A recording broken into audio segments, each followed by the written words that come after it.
ನಮಸ್ತೆ. ಇವತ್ತಿನ ಸ್ಪೆಷಲ್ ಏನು ಗೊತ್ತಾ? ವೆಜಿಟೇಬಲ್ ಬಾತ್. ಉಪ್ಪಿಟ್ಟು ಅಂದರೆ ಅಯ್ಯೋ ಉಪ್ಪಿಟ್ಟ ಅನ್ನೋರಿಗೆ ಈ ರೀತಿ ವೆಜಿಟೇಬಲ್ ಬಾತ್ ಮಾಡಿಕೊಡಿ, ಎಷ್ಟು ರುಚಿ ರುಚಿಯಾಗಿ ತಿಂತಾರೆ. ಇದಕ್ಕೆ ಮೊದಲಿಗೆ ನಾನು ರವೆ ತಗೊಂಡಿದ್ದೇನೆ. ಇದು ಮೀಡಿಯಮ್ ಸೈಜ್ ಬಾಂಬೆ ರವೆ, 1.5 ಕಪ್ ಆಗೋಷ್ಟು. ಅದಾದಮೇಲೆ 1 ಟೇಬಲ್ ಸ್ಪೂನ್ ಆಗೋಷ್ಟು ಎಣ್ಣೆ, 2 ಟೀ ಸ್ಪೂನ್ ಆಗೋಷ್ಟು ತುಪ್ಪ, ರುಚಿಗೆ ತಕ್ಕಷ್ಟು ಉಪ್ಪು, 1 ಸ್ಪೂನ್ ಬೆಲ್ಲ, ಅರ್ಧ ಸ್ಪೂನ್ ಆಗೋಷ್ಟು ಕೆಂಪು ಮೆಣಸಿನ ಪುಡಿ, ಒಣಮೆಣಸಿನ ಪುಡಿ, ಅರ್ಧ ಸ್ಪೂನ್ ಆಗೋಷ್ಟು ಗರಂ ಮಸಾಲ, 1 ಸ್ಪೂನ್ ಆಗೋಷ್ಟು ಸಾರಿನ ಪುಡಿ. ವೆಜಿಟೇಬಲ್ ಬಾತ್ ಅಲ್ವಾ, ಅದಕ್ಕೆ ತರಕಾರಿ ನೀರುಳ್ಳಿ, ಕ್ಯಾರೆಟು, ಬೀನ್ಸು, ಟೊಮೆಟೊ, ಕ್ಯಾಪ್ಸಿಕಮ್, ಬಟಾಣಿ, ಇದ್ರ ಜೊತೆ ನೀವು ಕಾಲಿಫ್ಲವರು ಅಥವಾ ಸ್ವೀಟ್ ಕಾರ್ನು, ನಿಮಗೆ ಯಾವ ತರಕಾರಿ ಇಷ್ಟ ಇದೆಯೋ ಅದನ್ನು ಸೇರಿಸ್ಕೋಬೋದು. ಆಮೇಲೆ ಒಗ್ಗರಣೆಗೆ ಸಾಸಿವೆ, ಉದ್ದಿನಬೇಳೆ, ಕಡಲೆಬೇಳೆ, ಗೋಡಂಬಿ, ಒಣಮೆಣಸು, ಕರಿಬೇವು. ಇಲ್ಲಿ ನಾನು ಸ್ಪ್ರಿಂಗ್ ಆನಿಯನ್ ತಗೊಂಡಿದ್ದೇನೆ, ನೀವು ಕೊತ್ತಂಬರಿ ಸೊಪ್ಪು ತಗೋಬೋದು. ಅದಾದಮೇಲೆ ತೆಂಗಿನ ತುರಿ, ಲಿಂಬೆ ರಸ. ಮೊದಲಿಗೆ ಒಂದು ಬಾಣಲೆಯಲ್ಲಿ 1 ಸ್ಪೂನ್ ಆಗೋಷ್ಟು ತುಪ್ಪ ತಗೊಂಡು ಈ ರವೆನ ಹಾಕ್ಕೊಂಡು ಹುರ್ಕೋಬೇಕು. ಈ ರವೆನ ಹುರಿಬೇಕಾದ್ರೆ ಆದಷ್ಟು ಮೀಡಿಯಮ್ ಟು ಲೋ ಫ್ಲೇಮ್ ಇಟ್ಕೊಳ್ಳಿ, ಕೈಯಲ್ಲಿ ಇಟ್ಬಿಟ್ರೆ ಕರಟಿ ಹೋಗುತ್ತೆ. ಈಗ ಇದು ರವೆ ಕಲರ್ ಚೇಂಜ್ ಆಗ್ತಾ ಬಂದಿದೆ, ಇಷ್ಟಾದರೆ ಸರಿ. ಗ್ಯಾಸ್ ಆರಿಸ್ಬಿಟ್ಟು ಇದನ್ನು ಪೂರ್ತಿಯಾಗಿ ತಣಿಲಿಕ್ಕೆ ಬಿಡಬೇಕು. ಹುರಿದಿಟ್ಟ ರವೆನ ಒಂದು ತಟ್ಟೆಯಲ್ಲಿ ತಣಿಲಿಕ್ಕೆ ಅಂತ ತೆಗೆದ್ಬಿಟ್ಟು ಈಗ ಅದೇ ಬಾಣಲೆಯಲ್ಲಿ ಎಣ್ಣೆ ಹಾಕ್ತಾ ಇದ್ದೇನೆ. ಎಣ್ಣೆ ಬಿಸಿ ಆಗ್ತಿದ್ದ ಹಾಗೆ ಸಾಸಿವೆ, ಉದ್ದಿನಬೇಳೆ, ಕಡಲೆಬೇಳೆ, ಗೋಡಂಬಿ, ಒಣಮೆಣಸು, ಆಮೇಲೆ ಕರಿಬೇವು ಇಷ್ಟನ್ನು ಹಾಕಿ ಕಲರ್ ಚೇಂಜ್ ಆಗೋ ತನಕ ಹುರ್ಕೋಬೇಕು. ಈಗ ನೀರುಳ್ಳಿ ಸೇರಿಸ್ತಾ ಇದ್ದೇನೆ.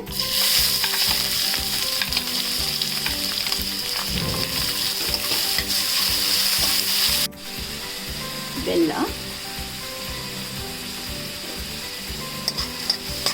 ಇಲ್ಲಿ ಸ್ವಲ್ಪ ಕಲರ್ ಚೇಂಜ್ ಆಗ್ತಿದ್ದ ಹಾಗೆ ಟೊಮೆಟೊ ಸೇರಿಸ್ಬೇಕು.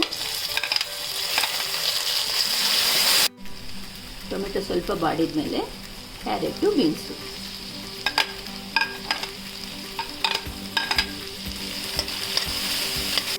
ಬಟಾಣಿ, ಕೊನೆಯದಾಗಿ ಕ್ಯಾಪ್ಸಿಕಮ್. ತರಕಾರಿ ಎಲ್ಲ ಚೆನ್ನಾಗಿ ಮಿಕ್ಸ್ ಆಗಿದೆ. ಈಗ ಮಸಾಲೆ ಹಾಕೋಣ. ಒಣಮೆಣಸಿನ ಪುಡಿ, ಗರಂ ಮಸಾಲೆ, ಸಾರಿನ ಪುಡಿ. ಮಸಾಲೆ ಹಾಕಿ 1 ನಿಮಿಷ ಈ ಥರ ಚೆನ್ನಾಗಿ ಮಿಕ್ಸ್ ಮಾಡ್ಕೋಬೇಕು. ಆಮೇಲೆ ಈಗ ನೀರು ಸೇರಿಸ್ತಾ ಇದ್ದೇನೆ.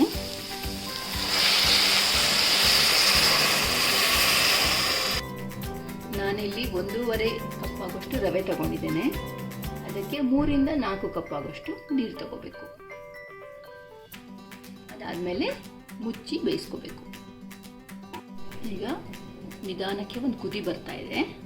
ಉಪ್ಪು ಸೇರಿಸ್ತಾ ಇದ್ದೇನೆ. ನೀವು ಈ ಥರ ತರಕಾರಿಯಲ್ಲಿ ಬೆಂದಿದೆಯಾ ಅಂತ ಹೀಗೆ ಕಟ್ ಮಾಡಿ ಚೆಕ್ ಮಾಡ್ಕೋಬೋದು. ಈಗ ತರಕಾರಿ ಎಲ್ಲ ಬೆಂದಿದೆ. ನಿಧಾನಕ್ಕೆ ಸ್ವಲ್ಪನೇ ರವೆ ಹಾಕಿ ಮಿಕ್ಸ್ ಮಾಡ್ಕೋಬೇಕು.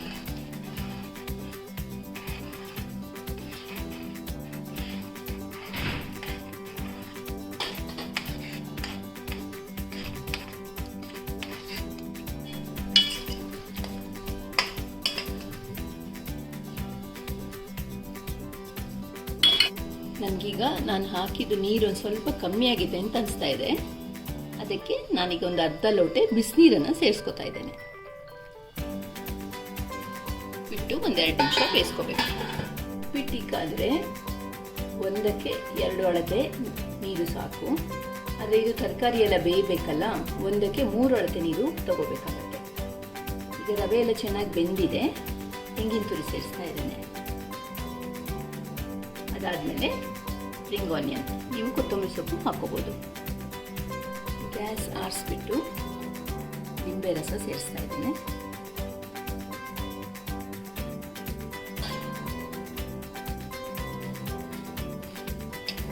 ಕೊನೆಯದಾಗಿ ಮೇಲಿಂದ ಒಂದು ಸ್ವಲ್ಪ ತುಪ್ಪ ಹಾಕಿ ಮಿಕ್ಸ್ ಮಾಡಿ. ಇದು ಒಂಥರ ಸ್ಪೆಷಲ್ ಟೇಸ್ಟು ಫ್ಲೇವರು ಕೊಡುತ್ತೆ.